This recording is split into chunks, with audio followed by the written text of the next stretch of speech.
Light बच्चों के लिए हुआ बुढ़ापा डार।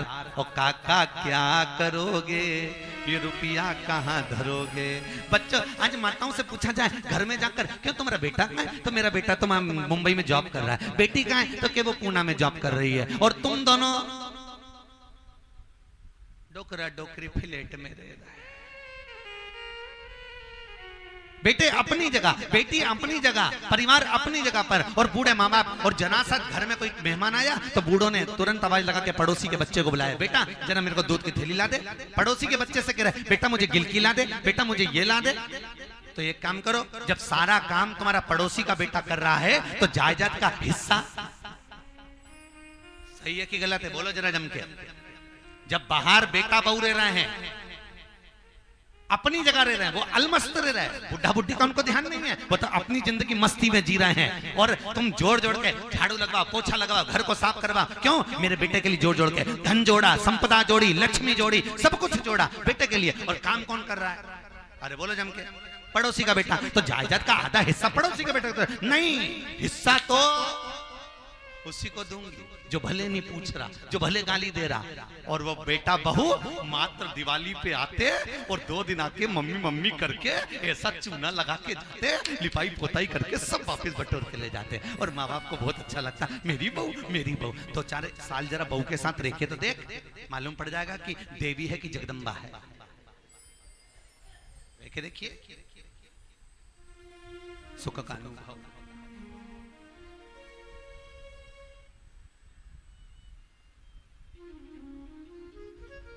बहुत कठिन है, बहुत कठिन महाराज। इसलिए शास्त्र कहता है, शिव महापुराण की कथा कहती है, बच्चों को कार दिलाओ मना नहीं है, खूब दिलाओ मना नहीं है। बेटों को कार दिलाने से पहले संस्कार दिलाओ। क्यों? बेटों को कार दिलाओगे तो बेचकर खजाएंगे, और अगर बच्चों को संस्कार दिलाओगे तो कारों की लाइन लगा देंगे। और संस्कार जब होंगे तो कार भी शोभा देती है, बिना संस्कार के कार भी घर में अच्छी नहीं लगती है महाराज। कार किस काम की? शंकर की कथा चल रही है, अपने लिए कभी कुछ मत मांगो। शिव कथा कहती है कि दूसरों के लिए मांगो। भगवान शंकर से कहना हमारे पड़ोसी का बेटा डॉक्टर बन जाए। किसका बेटा? पड़ोसी का बेटा। हमारे पड़ोसी की यहां पर 4 व्हीलर गाड़ी आ जाए। क्यों? पड़ोसी का बेटा डॉक्टर बनेगा तो अच्छा रहेगा। हमारा बेटा डॉक्टर बन गया तो क्लिनिक छोड़ के नहीं आएगा, ऐसी औलाद। पड़ोसी का बन गया तो जाते जाते भी पूछ लेगा, काकी तुम्हारी तबीयत खराब चल रही है, लाओ मैं थोड़ा बीपी नाप लेता हूं। पड़ोसी का बेटा पूछ लेगा, पर खुद का बेटा नहीं।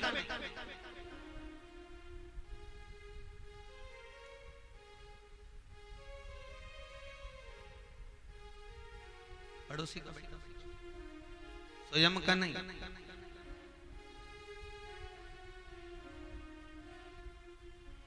बहुत कठिन है। पड़ोसी की गाड़ी आ जाए, भगवान हमें तकलीफ होगी, बहू बच्चे को कुछ तकलीफ होगी, पड़ोसी गाड़ी लगा देगा, बेचारा काम आ ही जाता है। इसलिए आपसे रोज कहा था पड़ोसन पड़ोसन, अरे बोलो तो धड़ोसन सबको लेके आओ। क्यों कहा? उसमें आप दूसरे का हित करिए, सर्वे भवन्तु, दूसरे का।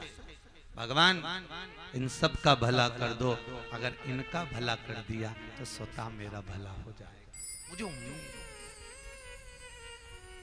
आप सब पर करुणा कर।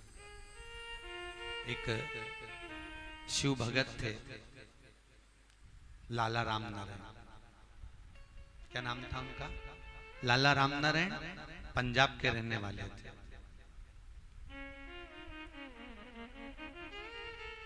उनके 5 मित्रों की टोली थी और 5 शंकर के उपासक थे। आई लाला राम नारायण ने कहा अपने मित्रों से, अब मेरा मन पंजाब में नहीं लग रहा, मैं तो काशी जाना चाहता हूं। जिस काशी नगरी में, जिस अभिमुक्त नगरी में, जिस नंदनवन में शंकर स्वयं गुरु मंत्र देते। कल आपको कथा में कहा था, पूरी पृथ्वी पर केवल एक भूमि ऐसी है काशी, जहां शंकर मरने वाले के सीधे कान में मंत्र देकर कान को मोड़ देता है। आज भी काशी में मरने वाले का सीधा कान अपने आप टेढ़ा हो जाता है। आज भी और विश्वास ना हो तो प्रैक्टिकल करके आना, देख कर जरूर आना, जरूर जाना। और मणिकर्णिका पे बहुत सारे मुर्दे जलते हैं, एक आध मुर्दे का मुंह खोलकर जरूर देखो, प्रैक्टिकल जरूर करिए और प्रैक्टिकल करते रहा करो। कहीं सीओर वाला महाराज झूठ तो नहीं बोल रहा, इसलिए तुम्हें मालूम पड़ना चाहिए कहीं शिव पुराण में वेदव्यास जी ने गलत तो नहीं लिखा, कहीं काशी मरण मुक्ति में गलत तो नहीं लिखा, इसलिए उसका प्रैक्टिकल होना जरूरी है। एक महाराज जी प्रवचन दे रहे थे, प्रवचन में कह रहे थे शराब नहीं पीना चाहिए, ये गंदा नाली का पानी है, मत पियो। पीने वाला व्यक्ति गटर में पड़ा होता है, नाली में पड़ा होता है, मत पियो, ये गंदा नाली का पानी है। उसी में एक महाराज का पहचान वाला बैठा था, उठकर खड़ा हो गया और खड़े होकर बोला, ओ महाराज तू इतनी बड़ी बड़ी बात कह रहा है, तेरा सगा भाई पी के तो गटर में पड़ा, तेरा सगा भाई पी के नाली में पड़ा है और तू हमको ज्ञान दे रहा है, अपने भाई को नहीं दे रहा।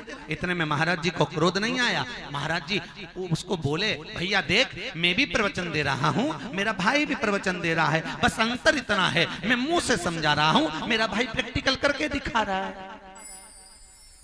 तुम जैसे समझ सकते हो वैसे समझ जाइए, अगर मुख से समझना हो तो मुख से समझो, नहीं तो देख कर समझो। हम तो आपसे भी कहते हैं जाइए एक बार काशी जाओ और मणिकर्णिका पर मुर्दों को देख कर आओ, कहीं शिव महापुराण में गलत तो नहीं लिख दिया। देखिए तो पंजाब से लाला राम नारायण अपने मित्रों के साथ में काशी चले।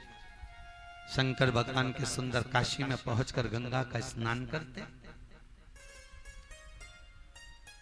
गंगा का स्नान कर कर बेलपत्र लेकर शिव को समर्पित करते, शंकर जी का नित्य दर्शन। समय बीता, पंजाब छोड़कर काशी गए थे, धीरे धीरे धीरे धीरे काशी में जमे, व्यापार बढ़ा। बाकी के जो मित्र गए थे वो काशी में जाने के बाद व्यापार में ऐसे रम गए कि उनको एक मिनट की फुर्सत नहीं मिले तो वो अपनी मर्जी से कभी शंकर के मंदिर में नहीं गए, कभी गंगा का स्नान भी नहीं किया। ऐसा होता है, जिसके नजदीक में जो होता है वो वहां तक पहुंच भी नहीं पाता। तुम्हारे दिल्ली में यमुना जी बहती है पर बहुत कम लोग होंगे जो यमुना में स्नान करते होंगे। पास की पास दुनिया के लोग भले 30 त्योहार पर तीर्थों में आनंद के लिए जा रहे हो, पर बहुत कम लोग होते हैं जो नजदीक के नजदीक जा रहे हैं। बहुत परख नहीं है ना, जब तक पास में रहती है तब तक परख नहीं होती। और उसी यमुना में नहाने के लिए इलाहाबाद चले जाते हैं, त्रिवेणी संगम में गंगा यमुना सरस्वती, घी का दिया जलाए, दीप लगाए, धूप बत्ती अगरबत्ती सब छोड़े और यही दिल्ली में यमुना बहे तो क्या कौन नहाए?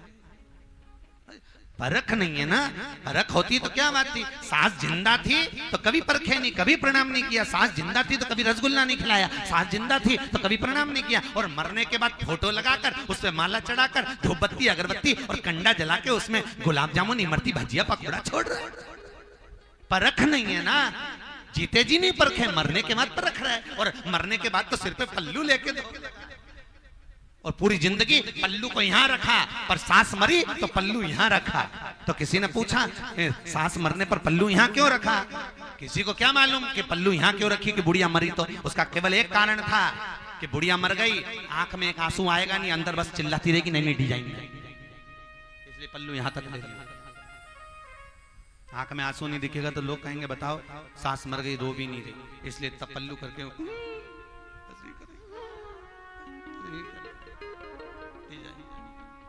लोगों को लगे रो रही है, उनको क्या मालूम कि नौटंकी कर रही है।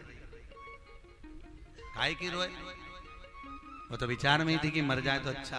वो कहे ना, एक पिताजी की 4 बहुएं, पिताजी मर गए, बहुएं धाड़ धाड़ के रोई, खूब रोई। उन्होंने अपने पतियों को फोन लगा दिया, वो भी आ गए। पतियों ने पूछा क्या हुआ?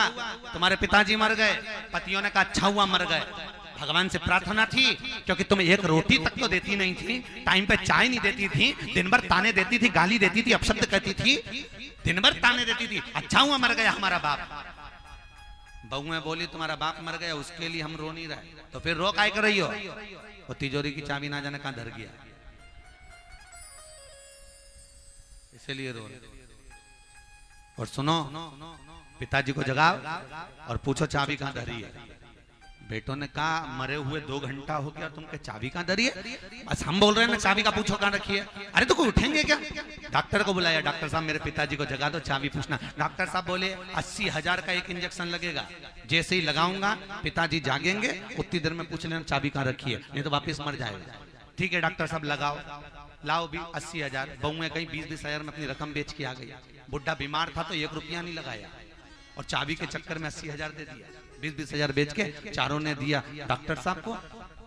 डॉक्टर साहब ने कहा चारों बहुएं खड़ी हो जाओ, जैसे इंजेक्शन लगेगा ससुर उठेगा, ससुर उठेगा उससे पूछ लेना चाबी कहाँ रखी। और जैसे इंजेक्शन लगाया और ससुर उठ के बैठे, बैठते से ही बहुएं बोलती, उससे पहले तुरंत ससुर बोले क्यों री ये गाय के पानी पिलाया कि नहीं पिलाया, और वापिस मर।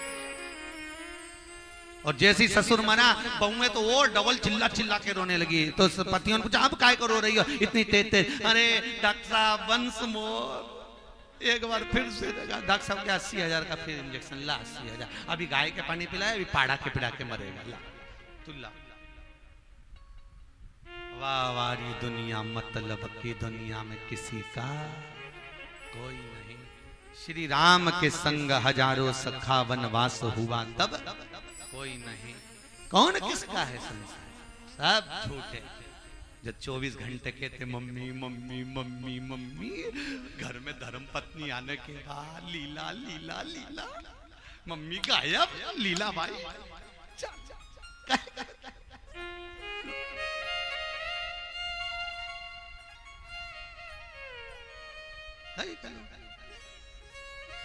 अच्छा तुम सोच रही होगी ये गलत महाराज को पकड़ के लिया है। विचार तो करा हो गई, अब की बार थोड़ी गड़बड़ी हो गई राम मंदिर में, महाराज गड़बड़। ये तो पक्का है, या तो तुम सुधर जाओगी नहीं तो सिधर जाओगी। शिव महापुराण की कथा है जीजियों, बहुत ध्यान से सुनना। शंकर शमशान में रहता है। कहाँ रहता है? शमशान में।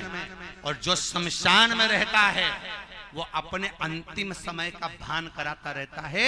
हम कई बार कथाओं में कहते हैं कि शमशान एकांत में मत बनाइए, शमशान शहर के बाहर मत बनाइए, शमशान गांव के बाहर मत बनाइए, हर चौराहे पर शमशान बनाइए। क्यों? हर चौराहे पर पान की दुकान देखकर पान खाने की याद आती है, हर चौराहे पर मोबाइल की दुकान देखकर रिचार्ज कराने की याद आती है, हर चौराहे पर कपड़े की दुकान देखकर कपड़ा खरीदने की याद आती है, सब्जी की ठेले को देखकर सब्जी खरीदने की याद आती है। जब हर चौराहे पर शमशान बन जाएगा, मुर्दा जलते देखोगे तो अपने अंतिम समय की याद बनी रहेगी कि एक दिन मुझको भी जाना है, एक दिन मुझे भी जाना है। हम अंतिम समय की याद कब करते हैं? जब कोई मर जाता है, किसी को मरे हुए को देखते हैं और उसके यहाँ जब जाकर बैठते हैं तो कहते हैं बहुत अच्छा था, चले गया। अंतिम समय तब भान होता है। शमशान में मुर्दा जलता है तब तक अंतिम समय की याद आती है। मुर्दे को जलाकर जैसे ही घर आए, नहाते से ही सब भूल जाते हैं। अंतिम समय कौन?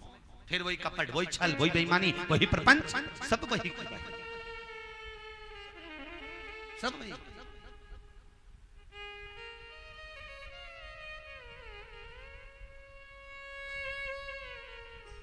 हम धर्म से भी विभाजित, हम धर्म से भी परे, हम भजन से, भगवत वृत्ति शिव समाज। तो पहले दिन हम यहाँ आए थे राम मंदिर में, साथ में कुछ भाई लोग थे समिति के, ऊपर ले गए थे राम जी का दर्शन कराने। तो हमारे आगे आगे भी कुछ लोग चल रहे थे, राम जी के मंदिर में परिक्रमा कर रहे थे, उधर कांच में से जाके। करिए अपने इधर। तो